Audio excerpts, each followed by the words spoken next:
আমি সেই মেয়ে, বাসে ট্রেনে ট্রামে রাস্তায় যাকে আপনি রোজ দেখেন, যার শাড়ি, কপালের টিপ, কানের দুল আর পায়ের গোড়ালি আপনি রোজ দেখেন, আর আরও অনেক কিছু দেখতে পাবার স্বপ্ন দেখেন।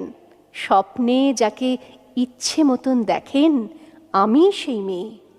বিহারের প্রত্যন্ত গ্রামে দিনের আলোয় যার ছায়া মাড়ানো আপনার ধর্মে নিষিদ্ধ, আর রাতের গভীরে যাকে বস্তি থেকে তুলে আনতে পাইক বরকন্দাজ পাঠান আপনি, আর সুসজ্জিত বিছানায় যার জন্য অপেক্ষায় অধীর হয় আপনার রাজকীয় লাম্পট্য, আমি সেই মেয়ে। আমি সেই মেয়ে, আসামের চা বাগানের ঝুপড়ি কামিন বস্তি থেকে যাকে আপনি নিয়ে যেতে চান সাহেবী বাংলোয় মধ্যরাতে, ফায়ার প্লেসের ঝলসে ওঠা আলোয় মোদির চোখে দেখতে চান যার অনাবৃত শরীর, আমি সেই মেয়ে।